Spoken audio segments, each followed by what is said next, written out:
Olá! Vai começar mais um episódio do podcast Papo de Veterinária. Eu sou Thaís Rocha e uma vez por semana eu converso com profissionais da medicina veterinária sobre trajetória e escolhas que moldaram sua carreira. Esse episódio foi gravado pela plataforma Zoom em 21 de abril de 2022 e a entrevista está publicada no canal youtube.com/papo de veterinária.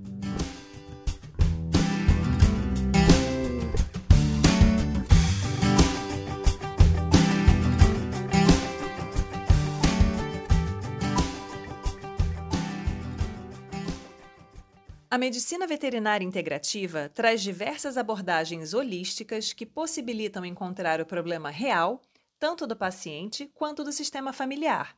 E é sobre essa abordagem e algumas das suas ferramentas que vamos conversar hoje. Nossa convidada, Lucine Janiak, é médica veterinária que atuou em clínica e cirurgia de pequenos animais e atualmente é especializada em fisioterapia, microfisioterapia, osteopatia e medicina veterinária sistêmica.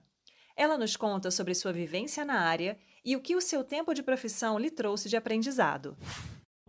Então, seja muito bem-vinda, Lu. Obrigada, Thaís. Uma honra estar aqui com você e vamos falar um pouquinho da minha história. Vamos. Lu, a gente sempre começa do início. Como Sim. foi, como surgiu esse desejo de ser médica veterinária? Uau! Na verdade, assim, eu sempre tive muita afinidade com bicho, sempre amei, enfim, minha mãe não era muito afins, meu pai sempre foi da bicharada também, foi criado em sítio, enfim. Mas eu decidi fazer medicina veterinária no terceiro ano do ensino médio, naquela época era o colegial, né? Terceiro colegial, por influência do meu tio, que tinha chácara lá em Bragança, e num dia uma cachorrinha dele se machucou os olhos, e aí levou na clínica, e quando ele voltou, ele foi contando, né, como que a veterinária atendeu, e aí ele comentou comigo, por que você não faz veterinário? Que eu estava nessa coisa da decisão mesmo, né? Estava pensando em fazer educação física, depois administração de empresas, porque meu pai tinha empresa, eu trabalhava com ele já na época, mas eu sabia que estava faltando alguma coisa, né? E aí eu comecei a pensar e comecei a olhar para aquela cachorrinha e para mim assim veio forte assim, nossa, será que eu consigo, né? Porque eu sou tão apaixonada, gosto tanto de bicho, será que eu consigo, por exemplo, atender um animal que está sangrando, enfim, como que vai ser isso, né? Fiquei um pouco receosa. E no colégio tinha uma amiga que estava querendo prestar medicina veterinária, era o grande sonho da vida dela. E ela todo dia falava, vai, medicina veterinária, olha aqui, não sei o quê, e trazer revista, artigos. E aí eu fui olhando aquilo foi entrando, eu falei, cara, eu vou fazer isso. Prestei vestibular, entrei com 17 anos, né? E fui. Foi assim, na vontade mesmo. E graças a Deus me encontrei, né? Fez todo sentido para mim o curso, fui me apaixonando cada vez mais, apesar de todas as dificuldades, né? Porque eu fui morar em outra cidade e tudo mais, mas foi muito bacana esse aprendizado. E aí eu comecei a ter esse contato mesmo. Eu cheguei na faculdade, Thais, eu não sabia nem que vaca tinha 4 tetos, pensa. Paulistana. Então, assim, cheguei muito crua, mas foi assim, foi entrando e eu vi que era aquele meu lugar, né? E aí foi. Me formei e tô aqui.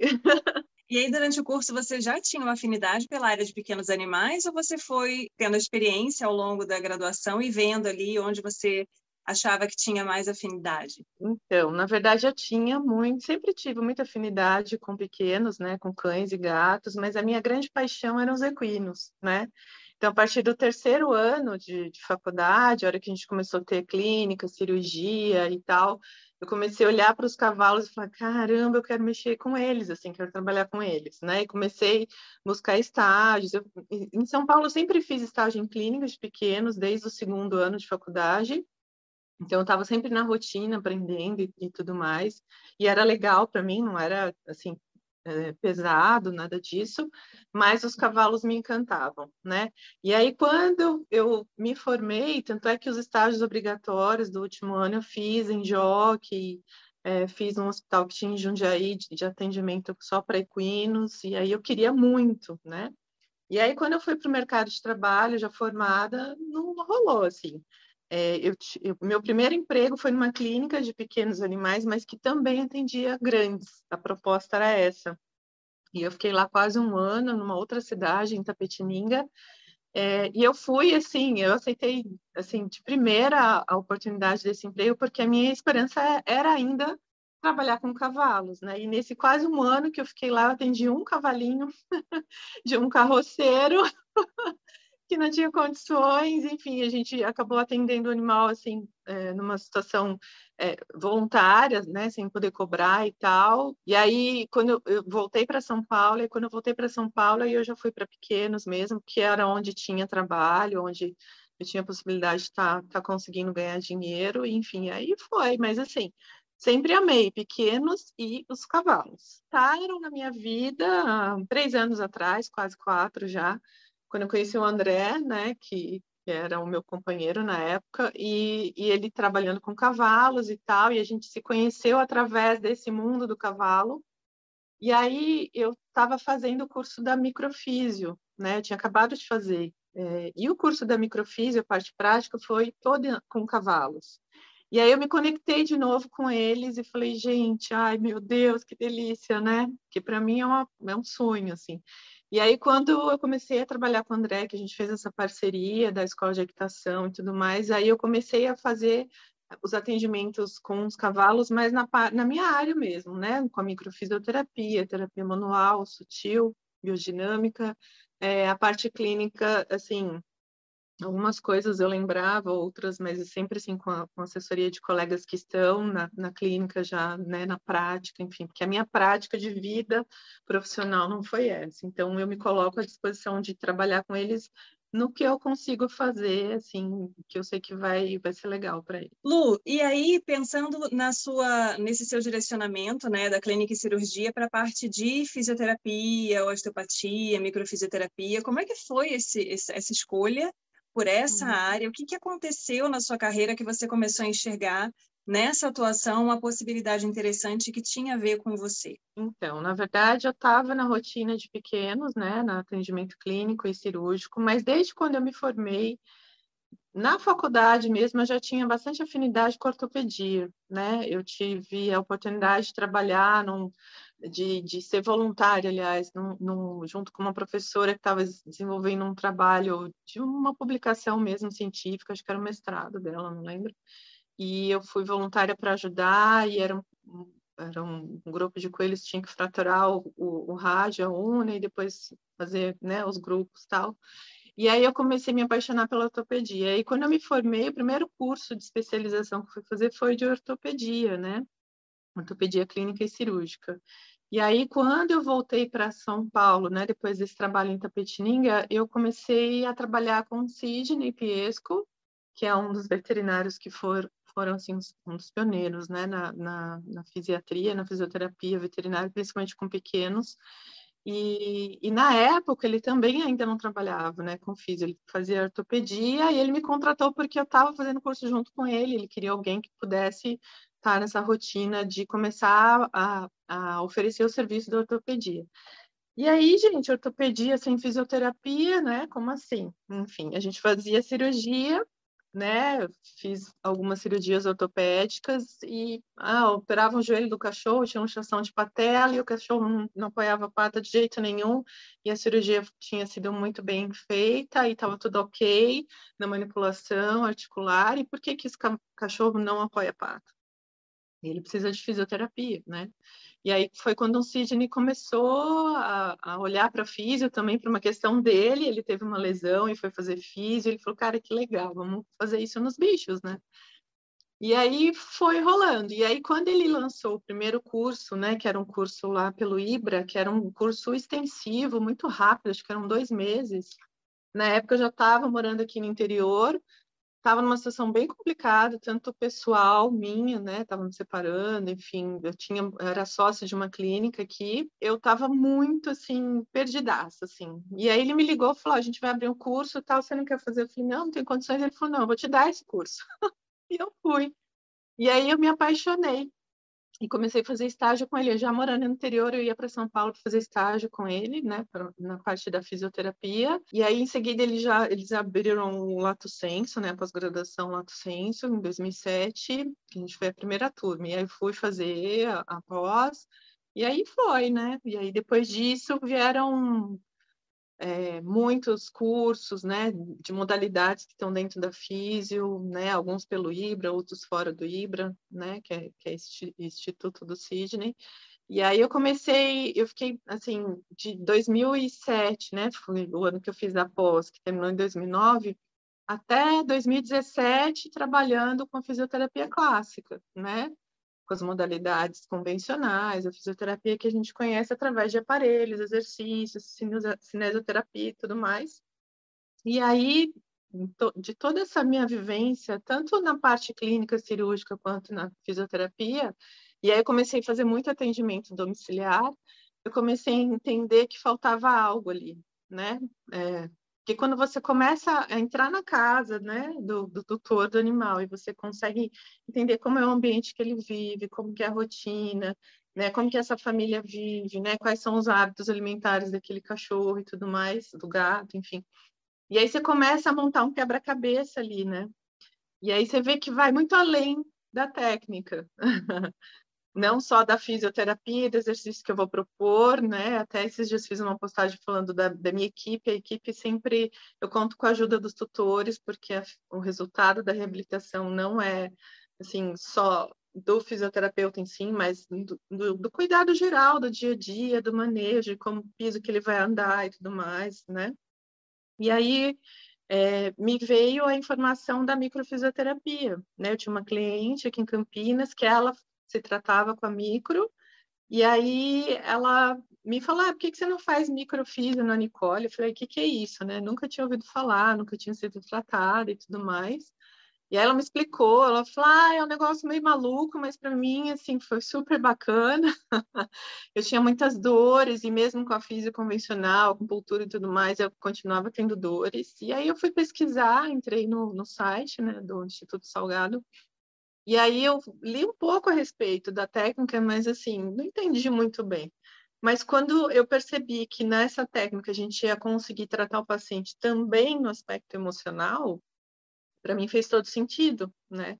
E aí eu fui fazer o curso, primeiro módulo, porque assim, na micro, a gente faz o P1, P2, são os dois módulos iniciais, né? Então a gente aprende a técnica nas pessoas, no ser humano, e aí depois a gente vai para micro avançada animal, né? Os veterinários vão para fazer a técnica nos animais, né? Então são apostilas distintas. A pesquisa do que a gente trabalha basicamente são as mesmas, as pesquisas são as mesmas, mas os mapas de correção do estímulo que a gente faz no corpo do paciente é um pouco diferente, né? Então, e foi muito bacana, assim, quando eu comecei a fazer a micro, Thaís, eu nunca tinha sido tratada com a microfísio. Eu comecei a atender e comecei a ver grandes resultados, eu falei, nossa, acho que eu vou também me tratar com a microfísio, né? E aí busquei uma fisioterapeuta aqui da cidade que faz, e foi muito bacana, assim, porque eu senti na pele, né? O que eu estava fazendo com o meu paciente. E aí fez todo sentido, mais sentido, né? Porque a gente começa a fazer, porque a micro, ela se baseia em mapas, né? Então, a técnica é uma terapia manual, sutil, onde a gente faz a pesquisa dos bloqueios, onde o corpo sofreu a lesão, qual tecido foi acometido, qual foi a causa primária, e a gente acaba estimulando o corpo a se autocorrigindo, é um processo de autorregulação, né, que a gente estimula, por isso a autocura, e que, na verdade, quando você começa a entender isso tudo, você fala, meu Deus, né, quanta coisa que a gente deixa para trás quando a gente trata só o sintoma, né, quando a gente não busca a causa primária. E aí veio, assim, e foi evoluindo, e eu fui fazendo, e as pessoas vendo resultados. Então, hoje eu recebo muitos pacientes por indicação já de veterinários que trabalham ainda na rotina clínica, que já conhecem a técnica, né? Vem também através de outros especialistas, ortopedistas, neurologistas, mas que, na verdade, já passaram pela técnica. Então, os veterinários acabam fazendo o tratamento, veem os resultados, não entendem muito, que é bem complexo para você entender, né? E aí acaba indicando, e é muito bacana esse resultado. Antes de conhecer, eu nunca tinha ouvido falar em microfisioterapia, né? Quando você falou, trabalho com Uhum. microfísio, eu fiquei assim, deve ter alguma coisa a ver com fisioterapia pelo nome, mas o que Sim. exatamente é, eu não sabia. As E pessoas depois a imaginam gente que é uma conversando, achei bem massagem, né? interessante, porque tem essa pegada, né, da medicina integrativa, em que você tem um olhar mais holístico para o seu paciente. Então, você olha aquele sistema, o conjunto todo, né? Não é realmente um tratamento só de lesão. Aquela abordagem mais direcionada, em que você vai se preocupar só com a lesão e o procedimento cirúrgico e a recuperação daquelas estruturas. Então, é bem bacana, e uma coisa que eu queria te perguntar, que eu acho que é bem alinhado, assim, né? O que você percebe, que você já comentou um pouco sobre, o que você percebe dentro de uma carreira, né? Que o tempo vai passando, você sai daquela medicina cartesiana, em que você vai meio que repetindo aquela fórmula que você aprende na graduação, né? Tem essa lesão, vou fazer esse exame, vou, né, fazer essa abordagem, vou ter tais resultados e vou lidar com aquilo ali. E aí você vai percebendo que existe a necessidade de lançar mão de outras técnicas, de outras ferramentas, integrar tudo isso para ter um resultado melhor. E aí isso vai casando com questões até às vezes da vida pessoal também, né? Então você vai percebendo ali questões que se aplicam a você, às vezes em primeiro lugar, e aí depois você consegue trazer aquilo para a profissão. Então é bem bacana isso, né?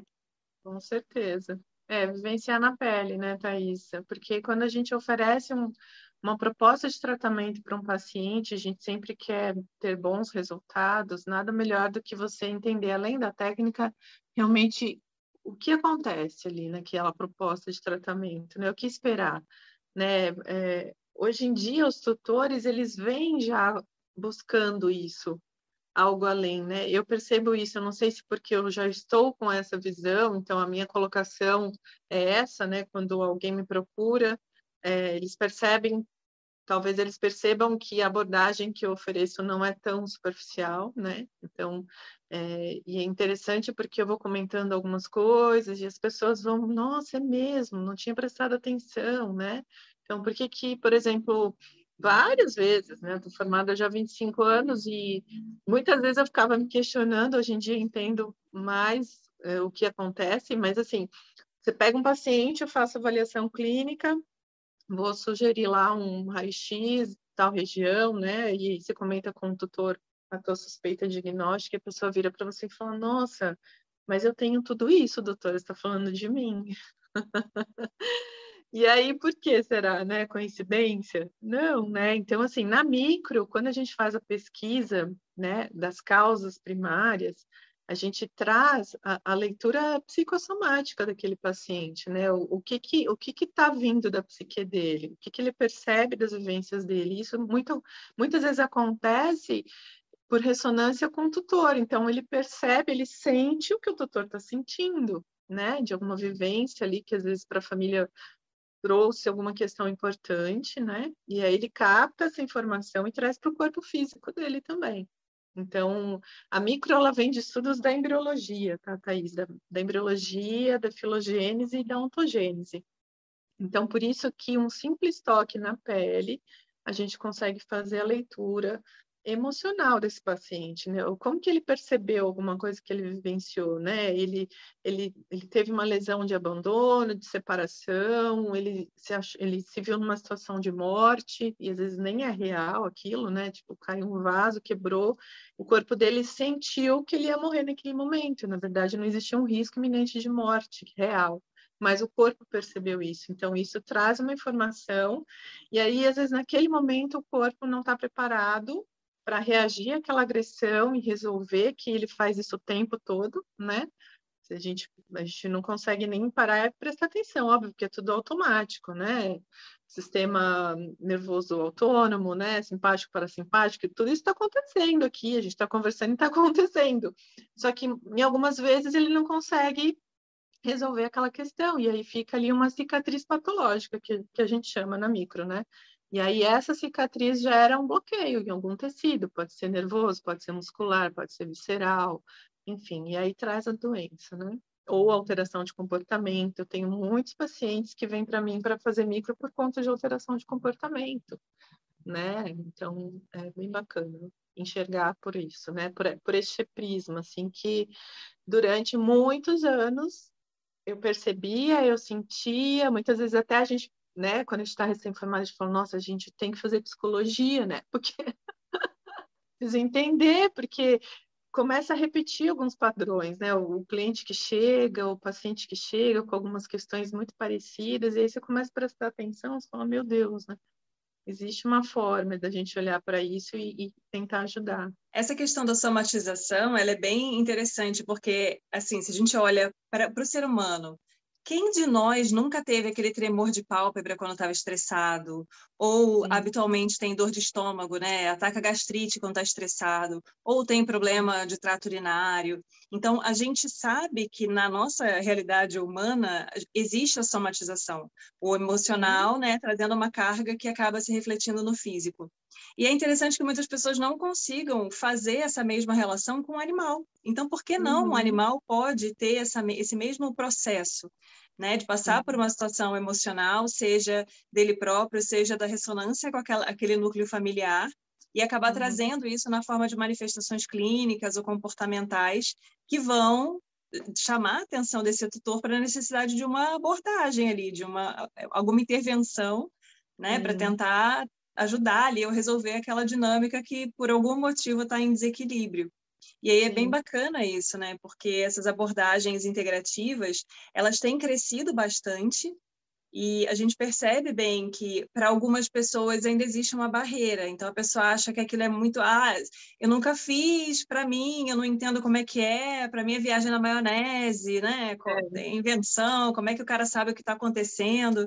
Mas existe um perfil de tutor também alinhado com esse tipo de abordagem, né? Opa.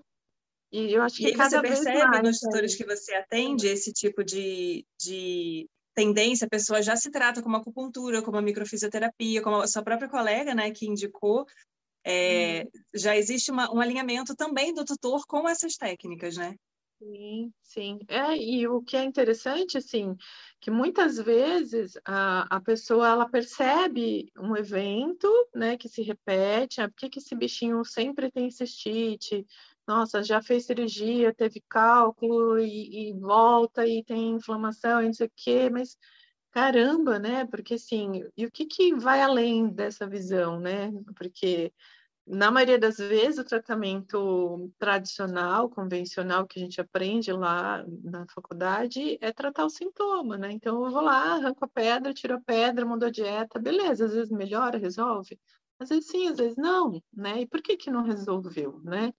O que esse paciente está percebendo? O que ele está sentindo, né? Os animais sentem emoções primárias, sim, e eles percebem, o corpo percebe esse sentir e traz também algumas questões, e às vezes coisas que são muito pesadas, bloqueios que vão alterar todas as cascatas de liberação de hormônio, metabolismo alterado, e ele fica doente, né? É a mesma coisa que acontece com a gente. A única coisa que eles não falam, e a gente mesmo falando, muitas vezes a gente não consegue olhar para isso, né? Tipo, nossa, eu sei, eu vou no médico e toda vez ele fala a mesma coisa e tal, e não sei o que, caramba, o que falta mais eu fazer? Eu preciso olhar para onde, né? E às vezes a pessoa começa a buscar esse caminho, né? E é lindo de ver, porque hoje em dia eu vejo muitas pessoas já buscando essas resoluções de fato, assim, curas, né? Não só tomar um remedinho para passar a dor, porque amanhã vai doer de novo. Eu não abro mão da alopatia, eu prescrevo ainda, se tiver que usar um corticóide, vai usar, enfim. Mas, e acho que isso é a medicina veterinária integrativa, a gente não exclui nada, a gente inclui, ao contrário, mas muitas coisas, assim, a gente, quando chega nesse nível, né, de entendimento, caramba, é bem bacana, é fantástico. Bem bacana isso, a gente saber que a medicina integrativa, ela segue exatamente a linha desse nome, né? Ela integra várias técnicas, várias abordagens. Normalmente a gente tem médicos veterinários que trazem, né, especialidades diferentes ali para aquela abordagem, mas não é necessário excluir a alopatia, a medicina convencional, muito pelo contrário. E seria interessante que houvesse exatamente esse intercâmbio do clínico, entre aspas, né, o cirurgião convencional, trazendo essa necessidade de outras abordagens para que tenha o melhor resultado ali, o tratamento desse paciente, né? Então, é bem bacana isso. E a gente sabe que às vezes tem alguma resistência, né? Ah, sim, ainda tem bastante, mas já melhorou muito também, né? Eu vejo, assim, pelo tempo que eu estou formada, as coisas que a medicina veterinária já conseguiu conquistar, né? A postura dos médicos veterinários tá mudando bastante, então tá num processo evolutivo, então tudo no seu tempo, melhorou muito já, muito. E isso também está acontecendo com a medicina humana, não é só a medicina veterinária, né? Então eu tenho, por exemplo, clientes que são médicos. Outro dia eu estava conversando com uma cliente que ela é médica, ela faz anestesia. E aí eu estava comentando com ela a respeito das técnicas integrativas e tudo mais, né, das modalidades. E ela falou: Nossa, muito bacana ouvir você falar, porque assim, parece que para vocês veterinários é muito mais fácil vocês acessarem e conseguirem executarem isso no paciente de vocês. Eu falei: Olha, eu nunca tinha parado para pensar por este olhar, porque na maioria das vezes é o contrário, né? A gente fica muito restrito, né? A gente não tem todas as ferramentas diagnósticas que eles têm, tudo mais, enfim. Mas essa questão integrativa, acho que está muito forte na medicina veterinária. Eu acho que está, acho não, tenho certeza que tá ganhando campo, assim, muitas pessoas estão olhando para isso, até porque elas estão vivenciando isso na pele, na rotina mesmo da clínica, né? E muitas vezes o veterinário também precisa olhar para ele de uma forma integrativa, e aí a água bate e a pessoa sai nadando, né? E aí ela fala: caramba, foi legal para mim, então por que eu não vou tratar esse bichinho assim, né? Dessa mesma maneira, né? E aí começa a ter resultado, e é muito legal isso. Exatamente. E aí, Lu, dentro da sua abordagem, do seu sistema de trabalho, você faz muito atendimento domiciliar. Você acha que existe a possibilidade desse atendimento em clínicas especializadas?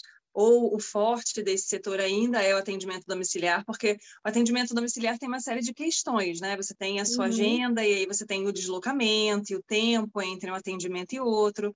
Acaba, às vezes, sendo um pouco maior. Então, como é que é a questão de composição de preço, dentro das outras técnicas que são mais conhecidas, né, de medicina integrativa? Dá para, né, se sustentar, pagar as contas, ter um retorno financeiro interessante também? Porque, assim, não adianta a gente pensar, né, só nas outras questões. No final das contas, todos temos boletos, né? Todos precisamos aí ter uma ideia de como é, não precisa botar valor propriamente, mas ter uma ideia de como é esse mercado. Na verdade, Thaís, eu faço muitos atendimentos domiciliares ainda, mas eu também tenho parcerias com algumas clínicas, né? E o perfil das clínicas que conseguem colocar à disposição esse tipo de serviço que eu ofereço, normalmente são clínicas onde tem especialidades, clínicas de diagnóstico, então foge um pouco da rotina da clínica geral, assim, né?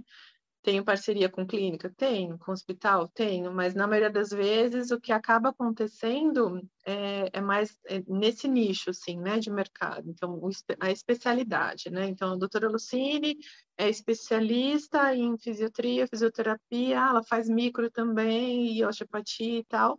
Então, eu já tenho... isso já existe, né, no mercado, pelo menos aqui da minha região. Então, acaba tendo bastante demanda, sim. Dá para ganhar dinheiro, sim. A gente precisa também se valorizar, né? E perceber o quanto a gente investe tempo em cursos, são cursos caros, né? Não são cursos baratos, então a gente também tem que se valorizar. E como ainda tem poucas pessoas que disponibilizam isso no mercado, então é a hora realmente da gente se colocar e falar: olha, eu ofereço, o meu preço é tanto, e rola, as coisas acontecem porque as pessoas acabam vendo resultados, né? Hoje, na minha rotina, né, eu estou buscando um pouco mais de tranquilidade nessa questão dos deslocamentos, do atendimento domiciliar, né, demanda muito tempo, existe um desgaste maior, né, às vezes aconteceu algum imprevisto, você está na estrada, carro quebra, trânsito e tudo mais, então você acaba perdendo tempo. É muito complicado cumprir a agenda, horário, quando você está nessa loucura, né, de estar... Aqui, por exemplo, eu atendo 3 cidades, né, Campinas, Valinhos e Vinhedo. Então, apesar de não ser como São Paulo, que o trabalho que eu faço aqui eu não faria nunca em São Paulo, por questão de trânsito e tudo mais, mas tem um gasto de tempo, né? Gasto de saúde também, né? De estresse que você é submetido, né? Você tem que entrar num lugar, no condomínio, né? Enfim, acontecem muitas coisas aí. Então, hoje eu estou buscando isso, né? Eu tô fazendo o caminho ao contrário desse movimento que eu fiz. Estou fazendo já há 13, 14 anos, né? De me colocar à disposição de onde precisar, eu estou indo, mas agora eu tô buscando mais essa coisa da logística mesmo. Então, aqui eu vou atender tantos pacientes, então vale a pena eu ir, né? Estou trazendo mais um pouco de conforto para mim. Já estou ficando mais velha. Mas esse planejamento estratégico é importante, né? Lógico que sim, porque se a gente não tiver bem, Thaís, a gente não vai conseguir atender bem, né? Então, muitas vezes, assim, muitos anos da minha vida, eu trabalhei de domingo a domingo, quando estava nessa rotina de hospital, eu já fazia físio, então já me deslocava, enfim, e é uma loucura isso, assim, foi necessário eu ter feito, aprendi muito, né, o conhecimento que eu trago hoje vem de toda essa história, mas hoje eu percebo que não precisa ser assim, né, então faz parte também do amadurecimento, tanto como pessoa quanto profissional. Né? Então, esse tipo de mercado é um mercado muito bacana, tem muita procura, né? Hoje em dia, por exemplo, quando eu comecei a fazer físio, Thaís, as pessoas que me indicavam eram profissionais, assim, ortopedista que operou, e aí, né, começou a ver lá a físio, vai lá fazer a... Engraçado que no começo eu ouvia assim dos ortopedistas, faz o sua macumbinha aí, que era fisioterapia, gente, não é nada holístico, não é, sabe? Era um tratamento, né, normal, convencional e tal, mas era tão fora assim do que acontecia dentro da rotina da medicina veterinária em relação à ortopedia, pós-cirúrgico e tudo mais, que o pessoal achava que era macumbinha. Hoje em dia, assim, o pessoal que está vindo, que está se formando agora, já vem. Eu tenho a sensação, tá? Eu não estou dentro de universidade, nada disso, mas o pessoal vem já pensando no que ele vai se especializar, né? Já tem essa diferença de mercado de trabalho. E eu acho que a fisiatria é um mercado bem bom, assim, né? E a medicina veterinária integrativa, mais ainda, né? Porque, como a gente estava falando, integra, né? Então, não precisa ser dentro da fisiatria uma médica veterinária integrativa, não. Eu posso ser uma veterinária clínica e já ter uma abordagem integrativa, né? Indicar o colega que vai fazer acupuntura, indicar o colega que vai fazer a micro, físio, enfim. Gente, quem ganhou o paciente, incrível, sim. Os lugares que a gente consegue, que eu consigo trabalhar em equipe, né? Além da família que eu comentei, que é o que vai fazer o dia a dia, mas os colegas, eu não faço acupuntura, por exemplo, mas tem uma colega que eu indico, então a gente faz essa troca, né? E é muito bacana, assim, os resultados são fantásticos. Dentro dessa linha de formação, na sua percepção, a pessoa já pode sair da graduação tendendo a uma especialização maior nessas áreas, que tem uma abordagem diferente do paciente, então a forma como você toca esse paciente, como você busca a informação é diferente do que a gente aprende na universidade, né? Ou você acha que é interessante a pessoa ter uma vivência numa clínica clássica para ela ter uma base mais ampla ali de conhecimento de outras abordagens para conseguir realmente utilizar esse conhecimento das técnicas diferentes de medicina integrativa para o melhor desse paciente. Eu acho que se a gente falar em fisioterapia específica, né? Na fisioterapia clássica, convencional, é muito importante, sim, ter uma bagagem já clínica, pelo menos clínica. Para mim fez total diferença esses 10 anos que eu atuei como veterinária clínica e cirúrgica, para quando eu me transformei, né, me coloquei como um especialista na fisioterapia, muitos pacientes vinham para mim, indicados para físio, com um diagnóstico, assim, que não era o que estava acontecendo, né? Assim, também estava acontecendo, mas não era o que estava fazendo o bichinho não andar, por exemplo, né? Se eu não tivesse essa bagagem clínica e cirúrgica, talvez eu fosse comer bola junto, né? E aí o paciente não ia melhorar, né? Então, para mim, eu acho que isso sim é muito importante. Você tem que vivenciar, sim. Por mais. Agora, se a gente falar, por exemplo, da microfisioterapia, né? Ou mesmo das constelações veterinárias sistêmicas, aí pensando na visão sistêmica, aí eu acho que não tem necessidade, Thaís. Não, porque a própria técnica vai trazer informação do que precisa ser trabalhado, porque vai direto ao ponto primário, né? Quando você fala da fisioterapia clássica, a gente vai tratar uma lesão, vai tratar um pós-cirúrgico, então é algo muito específico, que precisa, sim, você ter um conhecimento técnico bem bacana. Tanto da clínica, ou se você, por exemplo, eu posso ter sido veterinária clínica, mas eu não sou, nunca fui cirurgiã, mas se eu não souber a técnica cirúrgica para eu reabilitar, eu posso estragar a cirurgia do meu colega, né? É muito sério isso, então precisa sim. Eu tenho visto muitas pessoas, né, se formam e aí não tem muita prática, não tem muita rotina, não faz muito estágio, enfim. Importante fazer estágio, né? Mesmo que a gente não entenda nada, mas está vendo ali, tá entendendo algumas coisas. E aí a pessoa vai já para uma especialidade, né? Então, e muitas vezes, se ela não conseguir ter uma visão mais ampla, mesmo como especialista, ela pode ser muito competente naquela especialidade, vai acontecer dela não conseguir ajudar o paciente. Porque às vezes a indicação vem para a gente como especialista de uma forma equivocada, né? Às vezes, sim, é necessário fazer a físio, mas espera lá, o cachorro tem um hiperadrenocorticismo, ele precisa de um acompanhamento de um endocrinologista, né? E se a pessoa não tiver essa base, ela não vai conseguir saber, ela não vai conseguir perceber, né? Porque na faculdade a gente recebe um monte de informação, bum, aí você sai com a cabeça desse tamanho, achando que não sabe nada, não é? Pelo menos para mim foi. Exato. E aí você fica perdidaça, e aí você vem lá, por exemplo, aconteceu comigo, eu vou falar rápido, que um caso, uma poodle, que tinha operado o joelho, e a cachorra não estava apoiando a pata, a cirurgia estava ótima, ela não levantava, ela não andava, e aí eu fui chamada para fazer a físio, para reabilitar aquele joelho. E a hora que eu examinei a cachorra, ela estava toda flácida, ela tinha um abdômen gigante, arredondado, aquele olho estatalado. Eu falei, gente, essa cachorra tem problema hormonal, ela não tem músculo. A musculatura dela tá flácida, ela rompeu o ligamento? Rompeu, mas porque o músculo dela tá fraco. Então, se a pessoa não tiver essa noção, pelo menos, de falar, pera lá, né? Não vai adiantar a gente só reabilitar esse joelho lá. Não vai conseguir andar, porque ela não tem músculo para levantar, para sustentar. Não é só o joelho, né? É o todo, a gente olhar o paciente como um todo. Então, precisa ter esse cuidado, assim. É importante a gente trazer isso, porque é o que você falou, né? Tanta informação que a gente recebe ao longo da graduação, que primeiro que a gente acha que vai sair de lá sem saber nada.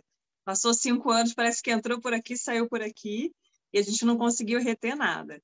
Aí você começa a fazer estágio, começa a ter vivência, você começa a perceber, não, ó, isso aqui eu lembro, isso aqui eu sei, isso aqui eu estou conseguindo acompanhar, e a gente vai ficando um pouco mais confortável com essa atuação profissional. Mas existe essa tendência grande das pessoas, às vezes, nos primeiros períodos, já terem afinidade por uma área e já quererem ficar paradas ali, naquele setor unicamente, sem olhar para todo o entorno e toda a interação que existe, porque a gente recebe um paciente, né? Um animal, um ser complexo. O anestesista não recebe só um corpinho para anestesiar, o cirurgião não recebe só uma estrutura lesionada que ele precisa consertar. Então, é importante que os alunos tenham essa visão e esse entendimento da importância da visão do todo. E a gente começa a trazer, inclusive, outras questões, como, por exemplo, não só o desenvolvimento daquele quadro clínico, o que está acontecendo com a saúde daquele animal, mas também uma visão além, né? O sistema, a família, as somatizações e outras questões que podem acontecer. Então, é uma gama de possibilidades tão grande que precisa realmente de uma vivência, um amadurecimento para conseguir integrar todas essas informações. Mas é completamente possível, né? Você tendo mais paciência ali, né? Tendo uma boa sedimentação do conhecimento, uma vivência bem sólida, você consegue desenvolver aí essas habilidades, né? De ter essa visão mais holística ali para a situação. E eu acho que em qualquer especialidade não só na fisiatria, na clínica geral, se você fizer uma boa anamnese, que vai demorar em torno de meia hora, pelo menos, você vai começar a entender esse olhar para o todo, né? Porque, ele, nossa, rompeu o ligamento, ele tá com uma dermatite que não sara, já passou em um monte de médico, tá um monte de corticoides, e que, pera lá, mas o que ele come, né? Onde ele vive? É grama? Ele dorme na sua cama? Com o que você lava a roupa?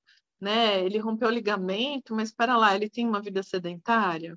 Ele está obeso? E aí você começa já a perceber o todo, que é esse contexto integrativo que a gente está falando, né? O indivíduo, ele não é só um corpo, né?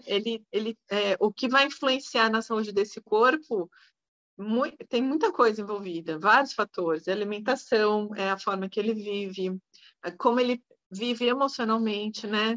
Se ele é depressivo, se ele é super agitado, ansioso. Então, a gente vai ganhando a percepção conforme a gente vai olhando para esse todo mesmo. E aí você consegue ajudar de uma maneira mais profunda. E aí você consegue chegar na causa. E aí você consegue realmente ajudar esse paciente. Porque essa ajuda efetiva, ela depende dessa visão do todo. Porque às vezes você fica ali tentando apagar pequenos incêndios, né? Você não está olhando lá o contexto macro e está só ali apagando aquele incêndiozinho e aí você não consegue nenhum bom resultado a longo prazo. E isso traz um descrédito para a sua competência na visão do tutor. Então, às vezes, você vai acabar sendo trocado, porque hoje em dia isso é muito fácil, né? Por outro médico veterinário, exatamente porque você não está olhando além daquela lesão, daquela questão que é o que o tutor muitas vezes traz. Às vezes ele não traz um contexto para você, você que tem que ir puxando essas informações e integrando ali de maneira a compreender o todo. Exato. Muitas vezes ele até omite informações, né? Muitas vezes. O que ele comeu? Não comeu nada, ração. Aí chega o parente da pessoa que está ali dentro da sala com você e fala: não, doutor, ele comeu churrasco. Vou falar a verdade para a doutora. Né? Então, assim, e aí, conforme a gente vai adquirindo experiência, né? A gente já percebe, né, quando o tutor está omitindo alguma coisa, isso é muito legal. Ao mesmo tempo engraçado, ao mesmo tempo trágico, né, porque muitas vezes isso atrapalha muito a nossa conduta, né, seja como especialista ou como clínico geral, então isso é bem bacana. E quando a gente começa a perceber que esse tutor, ele está comprometido, né, ou não com aquele paciente, porque muitas vezes o tutor está lá, ele leva o cachorro por obrigação, porque alguém falou e tudo mais, que senão vai ser processado, o vizinho vai denunciar, e aí ele não está nem um pouco comprometido, então dali você vai tirar poucas informações, né, que não vão te ajudar, e o pouco que vem, às vezes não te ajuda muito, então você tem que confiar, aí entra a capacidade técnica, né, no que você avaliou do paciente, do que você percebeu de sintoma, né? Então, algumas coisas com a experiência a gente vai entendendo, a gente capta já rapidamente, outras vezes não, né? Então, quando a gente tem um tutor que colabora, que já vem, né, que confia no teu trabalho, que já entrega a diferença, eu acho que você mantém o teu cliente quando você chega nesse contexto. Quando a pessoa, mesmo ela não falando tudo que tem que falar, você fala, então, mas será que não aconteceu tal? A pessoa, né? Aí a pessoa fala assim, nossa, essa doutora é meio bruxa. Não é que é muito bruxa ou meio bruxa, é porque a gente já sabe, a gente já vivenciou, a gente já viu isso acontecer, a gente sabe qual é o final da história, né? E quando você começa, numa boa, colocar isso para o tutor como responsabilidade dele, sem cobrança, sem julgamento, sem questionamento, e aí ele se coloca no lugar mesmo de tutor, de responsabilidade, que se ele mudar o manejo dele, que se ele mudar a conduta perante o animalzinho que ele tem, o cachorro vai ficar melhor, vai ficar saudável, e aí tudo flui, e aí você vira o melhor médico veterinário do mundo. Porque você chegou lá no comecinho da história, né? Isso é muito bacana. Exatamente, não tem como dissociar o seu atendimento do que vai ser a vida daquele animal depois que ele voltar para a rotina, né? Exato. Porque não tem... Você vai fazer as melhores recomendações, a melhor anamnese, o melhor exame físico. Se o animal voltar para aquilo que o deixou doente, vai ter pouco efeito o seu trabalho. Então, essa visão é muito importante. E essa questão que você trouxe também, que eu já tinha conversado sobre isso com a Priscila no começo dessa temporada, a questão do atendimento humanizado, de você olhar aquele tutor como uma pessoa que tem falhas, que tem limitações, sem julgamento, sem trazer culpa para ele e sem buscar uma culpa e uma carga para você de responsabilidade sobre uma coisa que não é sua. Então, você vai oferecer o seu melhor serviço, a sua melhor abordagem, mas não é sua responsabilidade dar conta daquele todo e fazer com que aquele animal se cure daquela condição. Muitas vezes isso não é possível, né? Então, a gente precisa realmente dessa tranquilidade, né? E dessa abordagem mais próxima do tutor, até nesse sentido humano, porque a gente vê muito nos médicos veterinários, principalmente os mais jovens, aquela atitude, né, de não, eu falei, o cara não vai fazer, a culpa é dele, o animal não vai ficar bom, a culpa é dele, é ele que não está fazendo, está cagando o meu trabalho, né? E aí, às vezes, abala essa relação. Então, é uma situação bem complicada, né? E muitas vezes acontece, inclusive, de você prescrever, por exemplo, um medicamento super caro, né? E a pessoa compra, mas aí ela não tem aquela disciplina ou mesmo aquela força de realmente se comprometer em tratar aquele bichinho, porque qualquer coisa é uma desculpa para não fazer, aí ela volta para o retorno e ela fala, ai, doutora, não melhorou, mas aí você fez o medicamento, o tratamento que eu prescrevi, eu fiz só 2 dias, porque, não consegui, porque, não sei o que, nananã. E aí, se você se coloca numa postura de falar para a pessoa, tipo, olha, então não vai adiantar nada, não vai dar certo, porque não sei o que, nananã, então, né? A pessoa, às vezes, ela tá já bloqueada naquilo, ela vai ficar mais reativa, e aí ela vai levar no outro colega, e você perdeu o cliente, perdeu o paciente, e aquela pessoa, ela só precisava que você ouvisse, de repente, ela falar, putz, eu não tive cabeça, mas então, por que você não conseguiu dar, né? Vamos conversar a respeito né? Por que você não conseguiu dar o medicamento? Ai, doutor, e às vezes a pessoa começa a se abrir, chorar, e falar, porque eu briguei com meu marido, e eu não tive cabeça, e não sei o quê. E aí você traz essa pessoa para esse lugar de confiança, então ela começa a confiar em você. Então, a próxima prescrição que você fizer, ela vai confiar no que você passou para ela. Então, ela vai se empenhar ao máximo, mesmo que ela tenha brigado com o marido, ela vai falar: bom, eu vou fazer, porque essa doutora, eu confio no que ela está falando. Então, eu vou lá e o bichinho vai melhorar, porque foi feito o que precisava ser feito, né?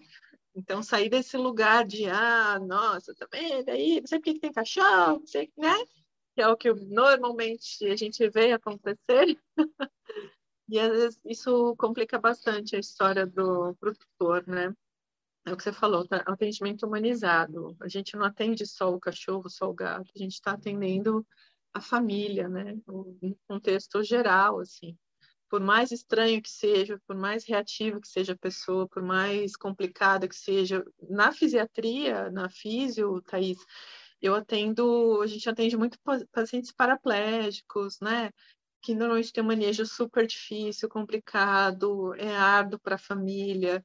E aí a gente entra naquele contexto da briga da família, porque eu faço tudo, né? Porque o outro não limpou o cachorro lá, porque fez cocô nele todo, não sei o quê. E aí você entra naquele.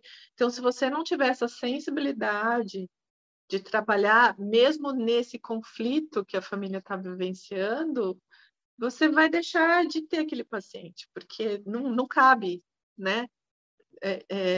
Dá choque, você acaba saindo dali. E outro profissional que chega e que já tem esse cuidado, essa sensibilidade, desse olhar mais amoroso, ele vai conseguir colocar ali um equilíbrio maior, uma harmonização maior, mostrando algumas coisas, percebendo, esse realmente não vai dar conta, então para lá, então vou puxar outro aqui para fazer o que tem que ser feito, e aí as coisas vão fluindo, né? E aí, Lu, o que você hoje, com a sua bagagem, com a sua experiência, diria para a Lucine que estava lá entrando no curso de medicina veterinária? O que eu diria para aquela Lucine? Acredita, porque vale a pena. Acho que eu diria isso para ela.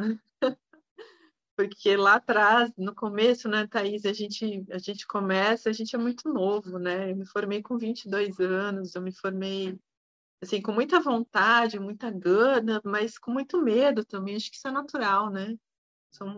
São pessoas muito jovens que vão para o mercado de trabalho, quer ganhar dinheiro e quer não sei o quê e tudo mais. E muitas vezes a gente, nesse caminho, a gente se cansa, sim. Nossa, tive vários períodos que eu falo, caramba, para onde que eu tô indo? O que que eu tô fazendo, sabe? Então, hoje eu falaria para aquela Lucine lá, que se formou com 22 anos, acredita que vale a pena. É muito bom isso, né? Depois de uma trajetória, você chegar a essa conclusão de que vale a pena, porque a gente passa por muitos desafios, e não é só na medicina veterinária, em qualquer área. E Sim. contando que a gente se forma muito jovem e vem crescendo na vida e na profissão, então a gente tem desafios pessoais, desafios profissionais, e não tem como dissociar uma coisa da outra. A gente, enquanto mulher, né? Casa, tem filho, às vezes separa, como foi seu caso, como foi meu caso, e aí são outros desafios e outras dinâmicas. Então, é muita coisa acontecendo e tem momentos que a gente, às vezes, acha que não vai dar conta, né? Você para e fala assim, meu Deus, para que lado que eu corro agora? E é importante ter um sistema de suporte, né? Família, amigos, terapeutas também, né? Porque a gente sabe o quanto é importante essa questão da saúde mental. Então, procurar abordagens que te façam bem enquanto pessoa, uma atividade física, o yoga, né? Que você faz bastante, tudo. Então, é muito importante a gente conseguir integrar todos esses aspectos para nós sermos esses seres humanos mais completos e mais satisfeitos. Porque aí, quando tem alguma quebra, algum problema em um setor da sua vida, você não compromete todo o resto, né? Você tem ali ainda outros aspectos que te mantêm ali e fala, não, agora está pior aqui, daqui a pouco melhora, e assim nós vamos evoluindo. Exato. Eu acho que um conselho, se eu tivesse que dar um conselho, né, para quem está começando agora, que está vindo para o mercado agora, assim, primeiro confie em vocês, na capacidade de vocês, se empenhem, estudem, busquem, veja, tipo, eu gosto de área tal, quem que é referência nessa área? Começa a olhar a pessoa, começa a seguir o trabalho dela, começa a integrar isso na tua rotina, ver se realmente faz sentido, né? Entenda os seus limites, né? Porque às vezes o que é bom para o outro não é bom para mim, né? Respeite esses limites, né? E peça ajuda. Tanto, eu lembro que eu fui uma estagiária muito chata, eu vivia fazendo estágio, mas eu perguntava tudo, eu levava bronca, nossa, enfim. Mas eu estava sempre ali, me colocando como humilde, assim, eu estou aprendendo, né? Estou formada já há 10 anos, mas aqui eu estou aprendendo. Então, alguém que já veio antes, que já sabe mais do que eu, vai me passar. E a gente vai filtrando, né? A gente vai trazendo para a gente o que faz sentido e a gente vai colocando o nosso jeitinho de fazer aquilo, né? Que a gente aprendeu. Então, acho que confiança, saber os limites, né? Realmente buscar isso, o que faz sentido para mim, né? Não é o que tá, quero ganhar dinheiro, o que tá na moda é tal coisa, eu vou fazer tal coisa, e você não gosta, às vezes você fica chateado, você fica irritado de estar ali, então não é outro lugar, né? Vai buscar outra coisa, né? E é o que você falou, e buscar sempre esse olhar para a gente mesmo, né? O quanto eu tô triste, o quanto eu tô deprimida, o quanto eu tô bipolar, o quanto eu tô eufórica, né? Porque eu acho que a gente não é só um profissional, ou é só uma mãe, ou é só uma mulher. A gente é tudo junto, e as coisas vão acontecendo tudo junto no mesmo tempo, ao mesmo tempo, né? Então a gente precisa ter esse carinho, esse olhar amoroso com a gente mesmo, para a gente dar conta de tudo. E é possível, sim, ser uma excelente profissional, ser boa mãe, ser boa mulher, e, sabe? É possível. Não ser incrível, não precisa ser incrível, pode ser comum, mas dentro desse comum, que você esteja feliz e em paz, né? Que daí tudo acontece. E as pessoas enxergam isso na gente, né? Os tutores vão enxergar. Essa pessoa passa confiança, ela passa credibilidade, eu vou confiar no que ela está falando para ajudar o meu bichinho. E aí é uma troca, né? A gente vai também aprendendo, vai tomando. É muito bom, né, Luca? Eu acho que você trouxe esse ponto-chave, né? O olhar para si mesmo é extremamente importante. Então, você não vai conseguir entregar o melhor serviço, o melhor atendimento, a melhor solução para o problema daquele animal e para aquela família se você está cheio de problemas para os quais você não está olhando. Porque essa questão da ressonância vai acabar te trazendo pessoas e animais que têm problemas que você precisa olhar na sua vida. Então, a gente precisa ter esse amor conosco, né? E ter realmente esse carinho de se tratar bem, de se querer bem, para poder oferecer o melhor dentro do nosso trabalho. Então, é extremamente importante isso aí. A gente não consegue entregar o que a gente não tem, né, Thaís? Então, por mais conhecimento técnico que a gente possa ter, se aquilo não faz sentido, se aquilo passa a ser pesado para você, vai ser para o tutor também. A hora que você vai propor aquilo, a pessoa já fala, não vou conseguir. Que a pessoa já sente que para você tá difícil, quem dirá para ele, né? E você que estudou, você que se capacitou, você que é profissional e tal. Então, a gente tem que estar muito atenta a isso. O que eu vou passar para o meu paciente, que o tutor vai ter que executar, que realmente eu acredito. E aí isso flui. Quando você acredita naquilo que você está propondo, cara, assim, você vai sempre ter bons resultados. Sempre. Não tem outro caminho. É isso aí.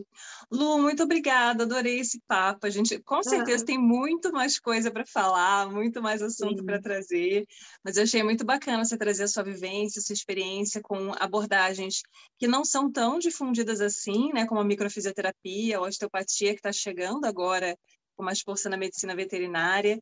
Então, muito obrigada por trazer aqui essas informações para a gente, por compartilhar a sua vivência, a sua experiência. Este foi o Papo de Veterinária. Obrigada por ficar conosco até aqui. E não esqueça de compartilhar com seus colegas que também gostariam de saber mais sobre a profissão. Toda quarta-feira temos vídeos novos no youtube.com/papo de veterinária. E às segundas-feiras estarei aqui com vocês para mais um episódio. Até lá!